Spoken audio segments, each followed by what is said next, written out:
Welcome students, today's class for class 9 chapter 7 कर रहे हैं हम त्रिभुज। आज स्टार्ट करेंगे एक्सरसाइज 7.1। बड़ी ही इंटरेस्टिंग है और मैथ्स को जो जानना चाहते हैं, जो मैथ्स में कुछ अच्छा सा करना चाहते हैं, वो जो है हैप्पीली इस एक्सरसाइज को करते हैं। समझ में आती है, मजा आता है इसमें करने में। क्या है क्वेश्चन? देखो टॉपिक क्या है हमारा, त्रिभुज। त्रिभुज किसे कहते हैं? सबसे पहले तो यही पता होना चाहिए हमें। त्रिभुज यानी कि तीन रेखाओं द्वारा बनाई गई बंद आकृति को त्रिभुज कहते हैं। ठीक है ना? इस तरीके से प्रतिच्छेदी मतलब जो एक दूसरे को काटती है, लाइक दैट। ठीक है। अब इसकी तीन भुजाएं हो गई और तीन ही कोण होते हैं। ये सब बातें हमें पहले से पता है। और तीन कोणों का सम 180 होता है, ये भी पता है ना। तीनों कोणों का योग 180 डिग्री होता है। ठीक है। आज जो हम करेंगे वो करेंगे हम सर्वांग सम। सर्वांग सम, हम तो टॉपिक जो है हमारा वो है सर्वांग सम त्रिभुजों में। बट पहले आपको ये क्लियर होना चाहिए कि सर्वांग सम क्या होता है। तो फर्स्ट ऑफ ऑल हमें ये पता होना चाहिए कि सर्वांग सम क्या होता है। मैं एक सिंपल सा एग्जांपल लेके आपको बिल्कुल क्लियर हो जाएगा। एक आकृति जब दूसरी आकृति को पूरा पूरा ढक ले, जैसे ये मेरा हाथ इस हाथ को पूरा पूरा ढक रहा है। ठीक है। अब आप कहोगे बड़ी आकृति तो हमेशा ही छोटी को पूरा ढक ले। नहीं, बट उल्टा भी ऐसा ही होना चाहिए। यानी कि जब नीचे वाली आकृति को आप ऊपर वाली आकृति के ऊपर रखो तो वो भी पूरी पूरी ढकनी चाहिए, ना कम ना ज्यादा। ठीक है। ऐसे जैसे ये हमारे हाथ है, ये हाथ हमारे सर्वांग सम कहलाते हैं। ठीक है। ये आपको क्लियर है? अब ये नहीं हो कि किसी की एक उंगली कटी हुई है तो कह दो जी ये भी सर्वांग सम है।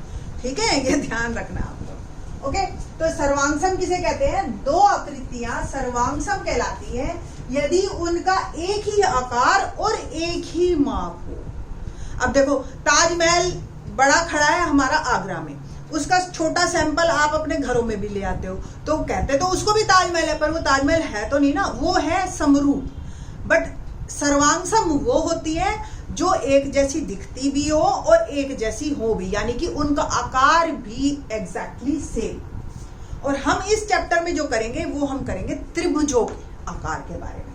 तो त्रिभुजों का आकार में हमारे पास देखो तीन भुजाएं और तीन कोण। भुजाएं मतलब एस मतलब साइड, ठीक है ना, और तीन कोण मतलब एंगल। ठीक है। तो तीन भुजाएं और तीन कोण है हमारे पास। अब जब ये छह चीजें बराबर होंगी, ठीक है, तो हमारी त्रिभुजें सर्वांग सम होंगी। अब एक मैं एग्जांपल लेती हूँ। किसी त्रिभुज के अगर दो कोण बराबर तो तीन अपने आप बराबर होंगे नहीं होंगे? तीसरा होगा, क्योंकि त्रिभुजों के तीनों कोणों का योग क्या होता है? 180 डिग्री। तो इसका मतलब कोई ऐसा तरीका हो जिससे कि हम कम चीजों में ही जान जाएं, जैसे कि दो कोण बराबर किए, तीसरा अपने आप बराबर। तीसरा कहने की जरूरत नहीं है ना, कॉमन सेंस है। ठीक है। जैसे आप किसी को कहो कि जी ये मेरी सगी बहन है, फिर कहोगे अच्छा दोनों के मम्मी एक है पापा भी एक है। भाई जब सगी बहन कह दिया तो कॉमन सेंस है कि दोनों की मम्मी का नाम और फादर का नाम सेम होगा। ठीक है। तो इसी तरीके से हम लोग चार तरीके निकालते हैं जिससे कि कोई ऐसा हो जाए, तीन चीजों से ही पता चल जाए, बाकी की चीजें अपने आप बराबर। ठीक है।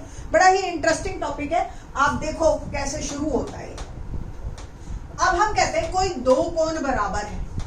क्या कोण की आकृतियों पे डिपेंड करता है? मतलब कोण की जो भुजाएं जो कोण बनाती हैं उनकी लंबाई पे डिपेंड करेगा कोण। सपोज एक बच्चे ने बनाया, मैंने कहा 60 डिग्री का कोण बनाओ। एक बच्चे ने बनाया ऐसे, एक बच्चे ने अपनी कंपास थोड़ी बड़ी खोल ली ज्यादा, तो ये क्या इस 60 और इस 60 में फर्क है? नहीं ना, कोण तो बराबर ही रहेगा आपका। ठीक है। ये चीज बड़ी हो गई, ये चीज बड़ी हो गई, वो एक अलग बात है। आप इस रेखाओं को इसके ऊपर रखोगे ना तो ये ऐसे ही एज इट इज आएगी। यानी कि एक कोण, और अगर मैंने इनकी भुजाएं भी बराबर ले ली, यानी कि जैसे सपोज ये 4 है तो इसकी भी 4 ही कट कर दी, और ये 5 है तो इसकी भी 5 ही कट कर दी मैंने। ठीक है। तो ऐसी त्रिभुजें दोनों बराबर हो जाती हैं। तो पहला क्राइटेरिया मेरा है दो भुजाएं और एक कोण, ठीक है, यानी कि ये दो भुजाएं और अगर इनके बीच का कोण सेम है तो बाकी की एक भुजा और बाकी के दोनों कोण ऑटोमेटिकली बराबर हो जाएंगे, ठीक है। आपको फिर बस दो भुजाएं और एक कोण पे ही बात करनी है। मतलब मैंने अगर ये सिद्ध कर दिया कि अगर किसी दो त्रिभुजों के दो भुजाएं और एक कोण बराबर है तो त्रिभुजे सर्वांगसम है। ये भुजा भुजा, एस मतलब साइड मैंने आपको बताया ना, और ए मतलब एंगल। बट ये ध्यान रखना है हमने कि कोण जो है दोनों बराबर भुजाओं के हो, यानी कि ये और ये भुजा बराबर है तो यही कोण बराबर होना चाहिए। ये नहीं कि ये और ये भुजा बराबर है, कोण ये वाला बराबर कर दिया, ऐसा नहीं होगा। कोण भी उनके बीच का ही होना चाहिए, ठीक है। पहला क्राइटेरिया हमारी 7.1 इस पे ही बेस्ड है, इसलिए 4 क्राइटेरिया है बेटा, 1 2 3 4। पहले 2 क्राइटेरिया पे हमारे जो है पहली 7.1 है, ठीक है। अगली तीसरा और चौथा क्राइटेरिया भी समझा अभी देंगे आपको, बट एक्सरसाइज आगे है उससे, ठीक है। दूसरा क्राइटेरिया भी बहुत इंपॉर्टेंट है, ASA। अब क्या है, दो कोण और एक भुजा। अभी था दो भुजाएं एक कोण, अब दो कोण एक भुजा, ठीक है जी। कैसे, जैसे सपोज ये एक त्रिभुज है ABC और एक ये त्रिभुज है PQR, ठीक है जी। तो कोण A और B बराबर है, सपोज कोण A P के बराबर है, B Q के बराबर है, ठीक है जी, कोई दिक्कत तो नहीं। और AB भुजा बराबर है PQ के, ये हमें सब दे रखा है, ये इन दोनों के बीच की भुजा ये भी बराबर है, तो हमारी त्रिभुजे सर्वांगसम है। अब एक बात यहां राइज होती है कि क्या जरूरी है कि इनके बीच की भुजा हो? कोनों में तो ठीक है, जरूरी था पिछले वाले क्वेश्चन में कि दो कोण और उनकी दो भुजाएं और उनके बीच का कोण ही पक्का होना चाहिए, बट इसमें कोई जरूरी नहीं। क्यों? क्योंकि अगर दो कोण बराबर हो गए तो तीसरा तो अपने आप बराबर हो गया, इसको तो बताने की भी जरूरत नहीं है ना। और जब ये और ये बराबर हैं तो इनके बीच की भुजा बराबर हो जाए, ठीक है। और नहीं तो ये भुजा तो है ही है बराबर, ठीक है। तो यानी कि ASA आप करो या AAS करो, एक ही बात है। तो इस तरीके से हमारे जो है कोनों वाले केस में भुजा आपकी साइड में हो सकती है, बट भुजा वाले केस में कोण हमेशा बीच का होना चाहिए, ठीक है जी। अगर ये हमने दो कोण और एक भुजा मिल गई हमें बराबर तो त्रिभुजे सर्वांगसम होती हैं।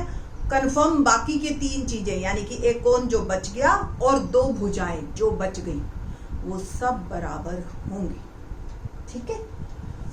तीसरा क्राइटेरिया है हमारा भुजा भुजा भुजा, यानी कि मेरे को इतना पता है कि तीनों भुजाएं बराबर हैं। जैसे एक त्रिभुज मैंने बनाई 4 5 6 की, और एक चाहे मैंने थोड़ी सी टेढ़ी बना दी, 4 इधर बना दिया, कोई दिक्कत नहीं है ये भी 4 5 6 की, ठीक है। सीधी भी बना सकते हो आप और ऐसे भी टिल्ट भी कर सकते हो, तो इस के कोण ऑटोमेटिकली बराबर हो गए, ठीक है। क्योंकि ये पूरी, क्योंकि माप ऐसा है, थोड़ा सा टेढ़ा करके चिपका दिया हमने, ठीक है। ऐसे बिंगो मैट ट्रायंगल्स खाए हुए ना आपने, उनको देखना आप, वो एक ही मशीन से बने हुए हैं, वो जो है एज इट इज एक के ऊपर एक चढ़ जाते हैं। आई थिंक सो अगली बार जब भी आप खाओगे तो ये जरूर करो, ठीक है। अगला क्राइटेरिया है RHS। RHS क्राइटेरिया मैं सिर्फ बता रही हूं, इसको एक्सप्लेन जो है ना एक्सरसाइज में ही करेंगे हम। समकोण कर्ण भुजा, ये क्राइटेरिया सिर्फ समकोण त्रिभुजों के लिए है, यानी कि एक कोण पक्का 90 का होना चाहिए, ठीक है जी। एक PQR ट्रायंगल है, एक ABC ट्रायंगल है, तो कोण Q कोण B के बराबर, क्योंकि ये तो हमें दे ही रखा है 90 डिग्री का होना चाहिए, और फिर उसका कर्ण भी बराबर होना चाहिए आपस में। फिर इनमें से चाहे कोई भी एक भुजा बची हुई, चाहे कोई भी एक भुजा PQ BC के बराबर हो जाए, QR AB के बराबर आ जाए, PQ AB के बराबर हो जाए, यानी कि दोनों भुजाओं में से कोई भी एक भुजा बाकी दूसरी कि एक भुजा के बराबर हो जाए, तो ऐसे को हम RHS कहते हैं। बाकी का ज्यादा एक्सप्लेन जब एक्सरसाइज में आएगा तब करेंगे। अब स्टार्ट करते हैं हम एक्सरसाइज 7.1, क्वेश्चन नंबर 1।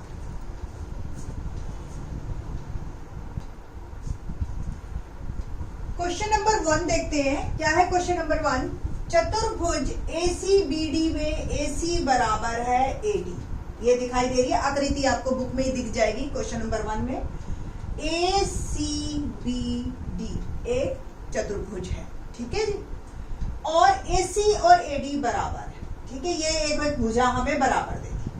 और क्या दिया है, AB कोण A को समद्वि भाजित करता है, यानी कि जो ये AB भुजा है इस कोण A को समद्वि भाजित करती है। समद्वि भाजित का मतलब ये कोण और ये कोण बराबर है ना, बराबर, बिल्कुल बराबर भागों में बैठती है। ये दे रखा है। दर्शाइए कि त्रिभुज ABC, देखो ये सिंबल क्या है, सर्वांग सम का। कैसे बनाना है, ऐसे और ऐसे, ठीक है। एक बात और मैं आपको बताऊंगी कि इस सिंबल का बहुत मीनिंग है। अगर कोई दो त्रिभुजें, एक इधर और एक इधर लिखी हुई है और बीच में सिंबल ये है सर्वांग सम, तो आपको ये ऑटोमेटिकली पता है कि कोण AP के बराबर, पहला जो लिखा है वो पहले के बराबर। देखो त्रिभुज आप PQR लिखो, QPR लिखो, कोई फर्क नहीं पड़ता, त्रिभुज वही है। बट जब इधर लिखेंगे तब आप AP के बराबर, B Q के बराबर, C R के बराबर। ये तो बात होगी कोणों की। भुजा भी यहीं से ही पता चल जाती है।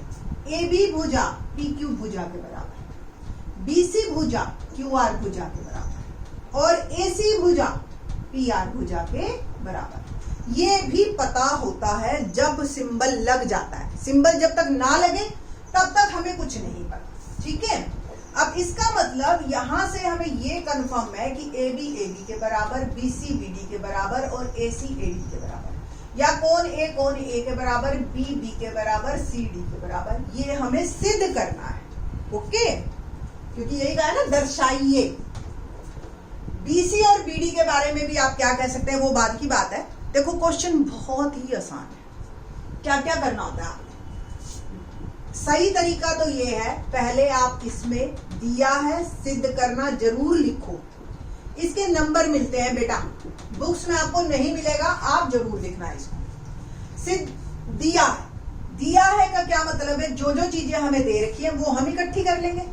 पहली चीज हमें क्या दे रखी है कि AC और AD बराबर है। मैथमेटिकली लिखना आपको, कोई ये नहीं है कि हिंदी में लिखना है आपको। और आपको क्या दे रखा है, आपने फिगर में चाहे 1 और 2 लिख लो, चाहे आप पूरा नाम दे दो CAB, 1 और 2 लिख लो या CAB, आपकी मर्जी है, कोई एक चीज लिखना बेटा, CAB या DAB, कोई एक जो आपको आसान लगे, दोनों ठीक है अपनी जगह। सिद्ध करना, ठीक है। मैं एक रब कर देती हूँ 1 और 2, बस ये रखती हूँ, ठीक है। 1 और 2 अगर आपने लिख दिया ना तो बस फिगर में भी जरूर लिख देना, और कोई बात नहीं। सिद्ध करना, क्या सिद्ध करना है हमें कि त्रिभुज ABC सर्वांग सम है त्रिभुज ABD। जैसे ही आप ये दो चीजें लिखते हो, एक नंबर आपका पक्का हो जाता है, ठीक है। तो और लिखना क्या है, वो क्वेश्चन में से देख देख के ही लिखना है आपने, है ना। चलिए अब हम यहाँ पे करते हैं सॉल्यूशन या प्रमाण, या सॉल्यूशन सिंपल लिख दो, हल। यहाँ आपको 2 त्रिभुजें पहले लेनी है। जो ये त्रिभुजें लिखी है ना, आपने क्या करना है, इनके बीच में और या एंड ऐसे वाला सिंबल, देखो ऐसे बनाना है, ऐसे, या और लिखो, और, ठीक है, जो आपका मन करे। ABD, ये भी एक ही बात। आप लोग तो टेक्नो से भी बच्चे हैं सारे, मोबाइल जानते हैं, आपको पता है, ओके। अब हमने 3 चीजें इकट्ठी करनी है, मैंने आपको बताया था ना, SAS या तो निकाल लो या ASA, जो आपको हो। अब मेरे को जो जो चीजें दे रखी है पहले मैं वही इकट्ठी करती हूँ। AC AD के बराबर दे रखा है, देखो इसका AC इसका AD बराबर दे रखा है ना। दूसरी चीज, कोण 1 बराबर कोण 2, देखो इस ट्रायंगल में कोण 1 एंगल A है, इस ट्रायंगल में भी कोण 1 एंगल A, 1 बराबर 2। यहां तो रीजन लिख दो आप, दिया है। अब एक चीज रह गई, एक भुजा और एक कोण तो मुझे मिल गई। आप देख रहे हो कि ए बी भुजा दोनों में है, ए बी भुजा एबीसी में भी है, ए बी भुजा एबीडी में भी है। तो ए बी बराबर ए बी, इंग्लिश में कॉमन कहते हैं हम इसको, आप जो मर्जी लिखो, हिंदी में उभयनिष्ठ। आप ये मत सोचना कि टीचर नहीं समझेगी अगर मैंने इंग्लिश में लिखा तो, ठीक है, टीचर समझ जाएगी, आप इंग्लिश में लिख सकते हो इसको। दो भुजाएं और एक कोण मिल गया मुझे, और देख लो आप, दो भुजाओं के बीच का ही कोण है ना। तो त्रिभुज ए बी सी सर्वांग सम है त्रिभुज ए बी डी के, और यहां हमने लिखना है क्राइटेरिया, चार में से कोई एक। तो हमने ये दो भुजाएं और एक कोण है, तो एस ए एस। कुछ बच्चे भुजा कोण भुजा भी लिखते हैं, आपकी मर्जी है, आप जो मर्जी लिखो। हमारा प्रॉब्लम सॉल्व, क्वेश्चन खत्म। अब इसके बाद एक बात और कर लेते हैं कि जब ये पूरी त्रिभुज इस पूरी त्रिभुज के सर्वांग सम हो गई, तो बाकी की जो एक भुजा बच गई वो भी बराबर होगी, पक्का। तो बीसी और बीडी के बारे में आप क्या कहेंगे? बीसी बराबर बीडी। अच्छा, रीजन क्या लिखोगे इसका? सीपीसीटी। बड़ा ही इंटरेस्टिंग है, बच्चे बड़े खुश होकर करते हैं इसको। सीपीसीटी का मतलब क्या है, इंग्लिश में बताएं? Corresponding part of congruent triangles. ठीक है, क्या मतलब हुआ? कॉन्ग्रुएंट मतलब होता है सर्वांगसम, सर्वांगसम त्रिभुजों के बाकी बचे हुए पार्ट। ठीक है, तो आपने हिंदी में लिखना है, तो हिंदी में हम क्या लिखेंगे इसको? हिंदी में हम लिखते हैं सर्वांगसम त्रिभुज के संगत भाग। सर्वांगसम त्रिभुज के संगत भाग। ओके, अब आपने कोई जरूरत नहीं है आपको ये दोनों लिखने की, आप सिर्फ यही लिख देना, इनका मतलब भी यही है। हिंदी मीडियम वाले बच्चे भी लिख सकते हैं इसको। ठीक है, तो आई थिंक सो आपको क्वेश्चन नंबर 1 इंटरेस्टिंग लगा होगा, आसान है। एक बार दोबारा देख लेना चाहे वीडियो को रिवाइंड करके, बट ये एक क्वेश्चन अगर आपने कर लिया तो बाकी के क्वेश्चन आपके बहुत आसान हो जाएंगे। ठीक है, बाकी के question in the next lecture. Thanks.